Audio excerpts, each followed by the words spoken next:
Hallelujah. Hallelujah.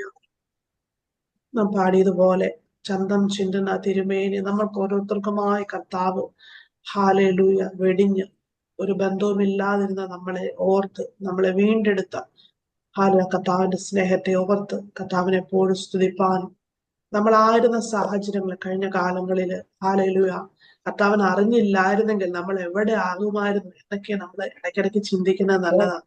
കാരണം ആ ഒരു ചിന്ത നമ്മളിലോട്ട് വരുമ്പോ സ്തോത്രം ഹാലലൂയ കർത്താവിനെ ആഴത്തിൽ സ്നേഹിക്കുവാനും ഇപ്പോഴുള്ള കഷ്ടങ്ങൾ അല്ലെങ്കിൽ നമ്മുടെ ചുറ്റും ഇപ്പോൾ കാണുന്ന പ്രതിസന്ധികൾ ഒന്നുമല്ല എന്നുള്ള വലിയ തിരിച്ചറിവുകൾ പരിശുദ്ധാത്മാവ് നമുക്ക് നൽകി തരാൻ ഇടയായി തീരും.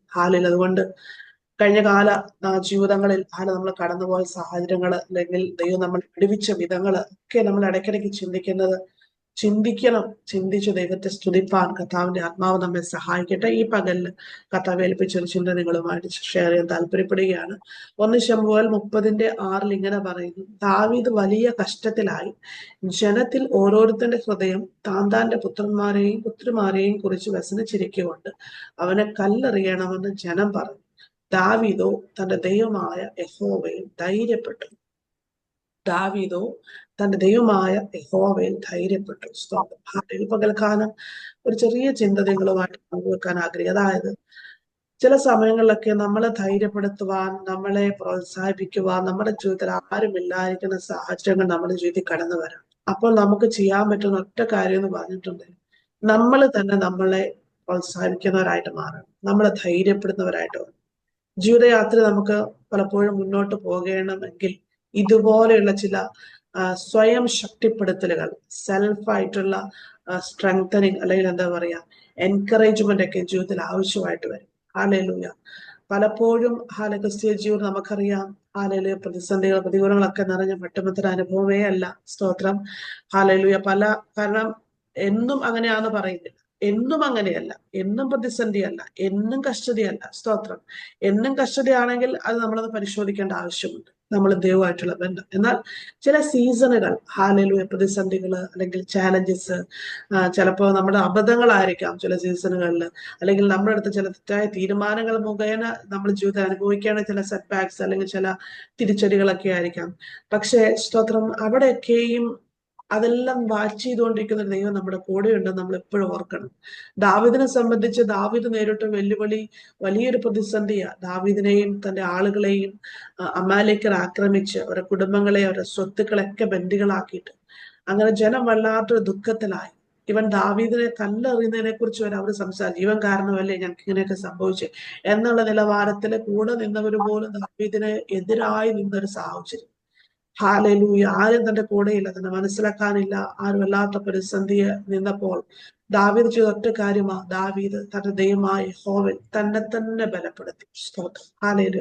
ദൈവമക്കളെ, പലപ്പോഴും നമ്മളൊക്കെയും നിലനിന്നത് നിങ്ങൾ ഓർത്തു വെക്കും, ഇതുപോലെ തന്നെ നമ്മളെ ബലപ്പെടുത്തിയത് കൊണ്ടല്ലേ. സ്തോത്രം. കൂടെ നിൽക്കുന്നവർക്ക് പോലും നമ്മളെ ആശ്വസിപ്പിക്കാൻ കഴിയാത്ത സാഹചര്യം, അല്ലെങ്കിൽ മറ്റുള്ളവരോട് നമ്മുടെ യഥാർത്ഥ അവസ്ഥ തുറന്നു പറയാൻ കഴിയാത്ത സാഹചര്യങ്ങൾ, അങ്ങനെയൊക്കെ ജീവിതത്തിൽ കടന്നു വരുമ്പോൾ നമ്മൾ അവിടെ ചെയ്യേണ്ട ഒരു കാര്യം ദാവീദിനെ നോക്കുക. സ്തോത്രം. ദാവീദിന് ദൈവത്തിലുള്ള അവന്റെ വിശ്വാസത്തെയും ആശ്രയത്തെയും കുറിച്ചാണ് ആ വചനം കാണിക്കുന്നത്. സ്തോത്രം. അവൻ ദൈവത്തിൽ തന്നെ ബലപ്പെടുത്തുവാൻ ആശ്രയിപ്പാൻ ഇടയായിത്തീർന്നു. ഇപ്പൊ പ്രതികൂല സാഹചര്യങ്ങൾ, വെല്ലുവിളികൾ നമ്മുടെ ജീവിതത്തിൽ കടന്നു വരുമ്പോൾ നമ്മൾ ചെയ്യേണ്ട ഒരൊറ്റ കാര്യമെന്ന് പറയുന്നത് ദൈവത്തിൽ ആശ്രയിക്കുക എന്നുള്ളതാണ്. കാരണം ദൈവത്തിന്റെ കൃപ നമ്മുടെ ശക്തിയെ അല്ലെ നമ്മുടെ ബലഹീന തികഞ്ഞു വരുന്നത്, നമ്മളെ ശക്തിപ്പെടുത്തുന്ന ആ കൃപ നമ്മൾ മനസ്സിലാക്കിയിരുന്നുവെങ്കിൽ, ആ കൃപയെ നമ്മൾ ആഴത്തിൽ ഞാൻ നിൽക്കുന്നത് ദൈവത്തിന്റെ കൃപയാലാണ്, എന്റെ കഴിവോ എന്റെ മിടുക്കമോ എന്റെ പ്രാർത്ഥനയോ അല്ലെങ്കിൽ ഞാൻ എത്ര സമയം പ്രാർത്ഥിക്കുന്നു വചനമോ ഇതൊന്നുമല്ല. എന്റെ ദൈവത്തിന്റെ അതൊക്കെ വേണം വേണ്ട എന്നല്ല പറയുന്നത്, പക്ഷെ അതിലെല്ലാറ്റിലുപരി എന്നെ പൊതിയുന്ന ഒരു കൃപ എൻ്റെ മേലുണ്ട്. സ്തോത്രം. ആ കൃപയെ ഞാൻ മനസ്സിലാക്കുന്നുവെങ്കിൽ സ്തോത്രം, ഓരോ പ്രതിസന്ധി വരുമ്പോഴേക്കും ഓടിപ്പോയി കർത്താവിന്റെ മാർവിൽ ചാരുവാൻ, ആ മാർവിൽ മറഞ്ഞിരിക്കുവാൻ നമുക്കിടയായിത്തീരും. സ്തോത്രം. ആ ശക്തിയെ കണ്ടെത്തുവാൻ, കാരണം പരിശുദ്ധാത്മാവ് നമ്മുടെ ഉള്ളിൽ ഉണ്ടെങ്കിൽ ആ ഇൻഫില്ലിങ്, ആ നിറവ് നമ്മളിൽ വെളിപ്പെടേണ്ടത് ഓരോ പ്രതിസന്ധികൾ വരുമ്പോഴാണ്. സ്തോത്രം. നിറവിനെ നമ്മൾ വെളിപ്പെടുത്തേണ്ടത്. സ്തോത്രം.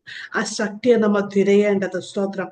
ആരാധനയിലും പ്രാർത്ഥനയിലും ദൈവവചന ധ്യാനത്തിലും കർത്താവുമായിട്ടുള്ള ബന്ധത്തിൽ ആഴത്തിൽ നമ്മൾ ആകുമ്പോൾ സ്തോത്രം, ആ ശക്തി നമ്മളിൽ മാനിഫെസ്റ്റ് ചെയ്യാൻ തുടങ്ങും. ആ ശക്തി നമ്മൾ വെളിപ്പെടാൻ തുടങ്ങും. ആ ശക്തി നമുക്ക് വേണ്ട ആലോചനകളെ പറഞ്ഞു തരാൻ തുടങ്ങും.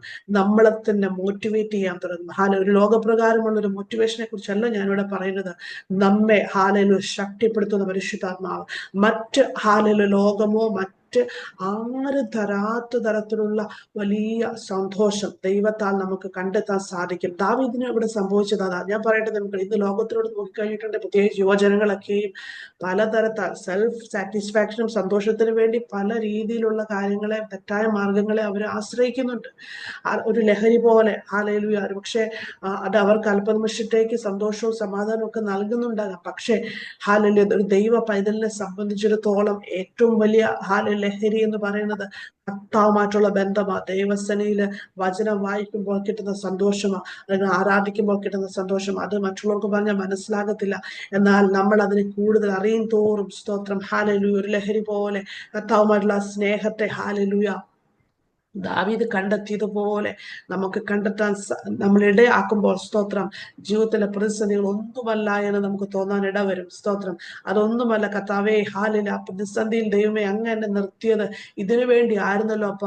ആ പ്രതികൂലങ്ങൾ അങ്ങനെ പിടിച്ചു നിർത്തിയത് കർത്താവെ, ഇന്നിന്ന മാറ്റങ്ങൾ എൻ്റെ ജീവിതത്തിൽ കൊണ്ടുവരാൻ ആയിരുന്നല്ലോ കർത്താവെ എന്ന് പിന്നീട് ചിലപ്പോ ചില നാളുകൾ, മാസങ്ങൾ, വർഷങ്ങൾ കഴിയുമ്പോൾ നമ്മൾ ഓർത്ത് പുഞ്ചിരിക്കാൻ നമ്മൾ ഇടയായിത്തീരും. സ്തോത്രം. അതുകൊണ്ട് ഞാൻ പറഞ്ഞു വരുന്ന ദൈവമക്കളെ, പ്രതിസന്ധികൾ എന്ത് തന്നെ ആയിക്കോട്ടെ, നമ്മുടെ സാഹചര്യങ്ങൾ, നമ്മുടെ ജീവിതത്തിലെ പ്രതികൂലങ്ങൾ എന്ത് തന്നെ ആയിക്കോട്ടെ, പക്ഷെ നമ്മൾ എടുക്കേണ്ട ഒരു കാര്യം എന്ന് പറയുന്നത് നമ്മെ തന്നെ ശക്തിപ്പെടുത്തുക, നമ്മെ തന്നെ ശക്തിപ്പെടുത്തുക. ഈ പകൽക്കാലം ഹാലയിലൂയ, നിങ്ങൾ ആരെങ്കിലും ഇതുപോലെ പ്രയാസങ്ങളുടെ മധ്യ ആയിരിക്കുന്നുവെങ്കിൽ, മുന്നോട്ടുള്ള വഴികളെ ഹാലയിലൂയ നിങ്ങൾക്ക് നോക്കാൻ, അല്ലെങ്കിൽ തല ഉയർത്തി നോക്കാൻ കഴിയാത്തൊരു സാഹചര്യം നിങ്ങളുടെ മുന്നിൽ ഉണ്ടെങ്കിൽ സ്തോത്രം, അല്ലെങ്കിൽ ഉത്തരം കിട്ടാത്ത ചോദ്യങ്ങൾ നിങ്ങൾക്ക് ചുറ്റുമുണ്ടെങ്കിൽ, ഈ പകൽക്കാലം പരിശുദ്ധാത്മാവിൽ ഞാൻ നിങ്ങളോട് പറയുന്ന ആലോചന സ്തോത്രം, നിങ്ങളെ തന്നെ ശക്തിപ്പെടുത്താൻ തയ്യാറായിക്കുക. ദാവീദിനെ പോലെ ഒരു സെൽഫായിട്ട്, സ്വയമായിട്ട് നിങ്ങളെ തന്നെ ഒന്ന് ശക്തിപ്പെടുത്തുവാൻ, നിങ്ങളെ തന്നെ ഒന്ന് ദൈവസേനയിൽ ആശ്രയിപ്പിക്കാൻ, അല്ലെങ്കിൽ ബലപ്പെടുവാൻ അത് ഇടയാകുന്നുവെങ്കിൽ നിങ്ങൾ അറിയാത്തൊരു ദൈവശക്തി നിങ്ങളെ വ്യാപരിക്കാൻ തക്കവണ്ണം ഇടയായിത്തീരും. സ്തോത്രം. പ്രതികൂല സാഹചര്യങ്ങൾ സ്തുതിക്കുന്നവന്റെ മേല ദൈവത്തിന്റെ കൃപ ഇറങ്ങുന്നത്. പ്രതികൂല സാഹചര്യങ്ങളിൽ കർത്താവിന്റെ നന്മകളെ ഓർത്ത് ധ്യാനിക്കുന്നവന്റെ മേലെയാ ദൈവ ശക്തി ഇറങ്ങുന്നത്. ദാവീദ് സംഗീതക്കാരൻ പറയുന്നൊരു കാര്യമുണ്ട്. സ്തോത്രം, താൻ വചനത്തെ ധ്യാനിച്ചപ്പോണ്ടിരുന്നപ്പോൾ അവൻ തീ കത്തുന്ന പോലുള്ള അനുഭവങ്ങൾ. സ്തോത്രം. അങ്ങനെയെങ്കിൽ സ്തോത്രം, വചനമാകുന്ന ദൈവത്തെ ഓരോ നിമിഷങ്ങളിലും ഒരു ഡിസിപ്ലിൻഡ് ആയ നിലവാരത്തിൽ ദൈവവുമായിട്ടുള്ള ബന്ധത്തിൽ മുന്നോട്ട് താൻ പോകാൻ തയ്യാറാകുന്നുവെങ്കിൽ സ്തോത്ര ദൈവമക്കളെ ഞാൻ ഓർപ്പിക്കട്ടെ. സ്തോത്രം, ഒരു പ്രതിസന്ധി നമ്മളെ മൂടത്തില്ല, ഒരു സാഹചര്യത്തിൽ നമ്മൾ തകർന്നു പോകത്തില്ല. സ്തോത്രം, മറിച്ച് ദൈവത്തിന്റെ നാമത്തെ ഉയർത്താൻ തക്കവണ്ണം ദൈവത്തിന്റെ ആത്മാവ് നമ്മെ സഹായിക്കും. അതുകൊണ്ട് ഈ പകൽക്കാലം നിങ്ങളൊന്ന് ചിന്തിച്ചു നോക്കിയേ. ജീവിതത്തിൽ എല്ലാ ദിവസങ്ങളിലും നിങ്ങളെ തന്നെ പ്രോത്സാഹിപ്പിക്കാറുണ്ട്, നിങ്ങളെ തന്നെ ശക്തിപ്പെടുത്തുക, അതോ കഴിഞ്ഞ കാലത്ത് നിങ്ങളെ തന്നെ കുറ്റപ്പെടുത്തുന്ന അനുഭവമാണ്? ചിലരിങ്ങനെ സംസാരിക്കേണ്ട, അവരെ തന്നെ കുറ്റപ്പെടുത്തും. മറ്റുള്ളവരെ കുറ്റപ്പെടുത്തുകയല്ല, അവർ സ്വയം അവരെ കുറ്റപ്പെടുത്തിക്കൊണ്ടിരിക്കും. എന്റെ ബുദ്ധി മോശം, അല്ലെ എന്റെ കഴിവുകേട്, അങ്ങനെയൊക്കെ പറ്റും. അങ്ങനെ പറയുമ്പോൾ തന്നെ ശത്രു സന്തോഷിക്കുക ചെയ്യുന്നത്. നിങ്ങളത് തിരിച്ചറിയണം. അതേസമയം നിങ്ങളെ തന്നെ എൻകറേജ് ചെയ്യാൻ തുടങ്ങി. ഓരോ തവണ നിങ്ങൾ നല്ലൊരു കാര്യം ചെയ്യുമ്പോഴും മറ്റാരും കേൾക്കേണ്ട, നമ്മൾ തന്നെ പറഞ്ഞാൽ മതി. സ്തോത്രം, നമ്മളെ തന്നെ ഒന്ന് സ്നേഹിക്കാൻ, ഒന്ന് എന്താ പറയാ, സ്തോത്രം, ഒന്ന് അപ്രീഷിയേറ്റ് ചെയ്യാൻ നമ്മൾ തുടങ്ങുന്നുവെങ്കിൽ അത് നമ്മുടെ ജീവിതത്തിൽ വലിയ പോസിറ്റീവായ മാറ്റങ്ങളെ കൊണ്ടുവരും. നമ്മുടെ കോൺഫിഡൻസ് നമ്മൾ അറിയാതെ വർദ്ധിക്കാൻ ഇടയായിത്തീരും. നമ്മൾക്ക് ചെയ്യാൻ കഴിയത്തില്ല, അല്ലെങ്കിൽ പരിഹരിക്കാൻ കഴിയത്തില്ല എന്ന് നമ്മൾ വിചാരിക്കുന്ന കാര്യങ്ങളെ നെക്സ്റ്റ് ടൈമിൽ നമ്മൾ പോലും അറിയാതെ ചെയ്തെടുക്കും. കാരണം നമ്മളെല്ലാവരും അറിയാതെ നമ്മളിൽ ഒളിഞ്ഞു കിടക്കുന്ന ചില ഹിഡൻ പൊട്ടൻഷ്യൽസ് ഉണ്ട്. ദൈവം എല്ലാവർക്കും അങ്ങനെ കൊടുത്ത് മാത്രമേ കർത്താവ് സൃഷ്ടിച്ചിട്ടുള്ളൂ. പക്ഷെ ഇതിനെ നമ്മൾ തിരിച്ചറിയേണ്ടത് ഇതുപോലുള്ള പരിസ്ഥിതികൾ വരുമ്പോഴാണ് നമ്മൾ അതിനെ പുറത്തെടുക്കേണ്ടത്. സ്തോത്രം. ഹല്ലേലൂയ. സ്തോത്രം. അത് നമുക്ക് നന്മയ്ക്കായിട്ട് മാറും. അതുകൊണ്ട് ഞാൻ പറയുന്നത് ഇത്രയേ ഉള്ളൂ. സ്തോത്രം. നമ്മളെ സഹായിക്കുന്നവരായി മാറണം, നമ്മളെ അഭിനന്ദിക്കുന്നവരായിട്ട് മാറണം. സ്തോത്രം. നമ്മളുള്ള എല്ലാ തെറ്റുകളെയും നമ്മൾ വീണ്ടും വീണ്ടും നമ്മൾ അതിനെ ഒരു ഹാബിറ്റാക്കി മാറ്റുകയല്ല, മറിച്ച് ഒരു തെറ്റ് നമ്മുടെ ജീവിതത്തിൽ സംഭവിക്കുമ്പോൾ നമ്മൾ അതിനെ തിരിച്ചറിയുമ്പോൾ സ്തോത്രം, നമ്മൾ നമ്മളോട് പറയണം, ഓ സാരമില്ല ഹാല, ആ തെറ്റെനിക്ക് സംഭവിച്ചു, പക്ഷേ ഹാല ഇനി ഞാനത് എന്റെ ജീവിതത്തിൽ ആവർത്തിക്കില്ല, മറിച്ച് ഹാലല്ല ഞാൻ അതിന് ഒരു വില കൊടുക്കുക, അടുത്ത തവണ ഞാൻ നന്നായി ചെയ്യാൻ ശ്രമിക്കുമെന്നുള്ള വില, സ്തോത്രം, അത് കൊടുക്കാനുള്ള ഒരു അവസരം ദൈവം എനിക്ക് തന്നതാണ് നമ്മൾ തിരിച്ചറിയുമ്പോൾ, സ്തോത്രം, നമ്മൾ ആ തെറ്റിലെ കുറ്റബോധം നമ്മളെ വേട്ടയാടത്തില്ല, സ്തോത്രം. പിശാചിന് ഏറ്റവും വലിയൊരു ആയുധമാട്ടോ കുറ്റബോധം എന്ന് പറയുന്നത്. ഹാലലുയ. കാര്യം നമ്മൾ മനുഷ്യരെല്ലാവരും പലതിലും തെറ്റിപ്പോകുന്നവരാണ്. പക്ഷേ ഹാലലുയ, നമ്മുടെ ദൈവം നമ്മളെ, സ്തോത്രം, ഫൊഗീവ് ചെയ്ത്, നമ്മൾ ക്ഷമിച്ച് അതിൽ നമ്മളെ കരകയറ്റി നമ്മുടെ കൂടെ യാത്ര ചെയ്യാൻ ആഗ്രഹിക്കുന്ന ഒരു ദൈവം, സ്തോത്രം. അതുകൊണ്ട് നമ്മുടെ ഹൃദയത്തിൽ അങ്ങനെയുള്ള എന്തെങ്കിലും കുറ്റബോധങ്ങളോ അല്ലെങ്കിൽ, സ്തോത്രം, മറക്കാൻ കഴിയാത്ത അനുഭവങ്ങളൊക്കെ ഉണ്ടെങ്കിൽ അതെല്ലാം വലിച്ച് ചവറ്റുകുട്ടിയിൽ എറിഞ്ഞോണം, സ്തോത്രം. എന്നിട്ട് നമ്മളെ തന്നെ അപ്രീഷിയേറ്റ് ചെയ്യാൻ തുടങ്ങുക, സ്തോത്രം. ഓരോ സമയവും ഓരോ മൊമെന്റിലും നമ്മൾ ചെയ്യുന്ന ചെറുതും വലുതുമായ കാര്യങ്ങൾ, നമ്മുടെ ഭവനത്തിൽ അല്ലെങ്കിൽ ഹൗസ് വൈഫ് ആയിട്ടായിരിക്കാം, അല്ലെങ്കിൽ നമ്മുടെ ജോലി സ്ഥലത്ത് നമ്മളെ ഏൽപ്പിച്ച ഉത്തരവാദിത്തങ്ങളിൽ നമ്മളെ തന്നെ അപ്രീഷിയേറ്റ് ചെയ്യുവാൻ നമ്മൾ ശ്രമിക്കുന്നുവെങ്കിൽ, ഹല്ലേലൂയ, സ്തോത്രം, നമ്മളുടെ ഏറ്റവും ബെസ്റ്റ് പുറത്തു വരുവാൻ പരിശുദ്ധാത്മാവ് നമ്മളെ സഹായിക്കും. ജീവിതത്തിന്റെ ഓരോ യാത്രയിലും ദാവീദ് ചെയ്തതുപോലെ അവനെ തന്നെ ശക്തിപ്പെടുത്തുന്നു. എന്നാൽ ഹല്ലേലൂയ, ആത്മാവ് ദുഃഖിച്ചിരിപ്പാൻ ദാവീദ് അനുവദിച്ചില്ല. കർത്താവിൽ തന്നെ ശക്തിപ്പെടുത്തുന്നു, തന്നെ തന്നെ ശക്തിപ്പെടുത്തിയപ്പോൾ തന്നെ ബലപ്പെടുത്തുന്ന ഒരു ബലത്തെ ദാവീദ് തിരിച്ചറിയാൻ ഇടയായിത്തീർന്നു. ദിവസങ്ങളിലും പകൽക്കാലം ഞാൻ ഓർപ്പിക്കേണ്ട ദൈവമക്കളെ, സ്തോത്രം, നമ്മൾ സ്വയം പ്രോത്സാഹിപ്പിക്കുന്നവരായി മാറുക, സ്തോത്രം. ജീവിതത്തിൽ ചെറിയ ചെറിയ വിജയങ്ങൾ നമ്മൾ ആഘോഷിക്കാൻ തയ്യാറാകുക, സ്തോത്രം.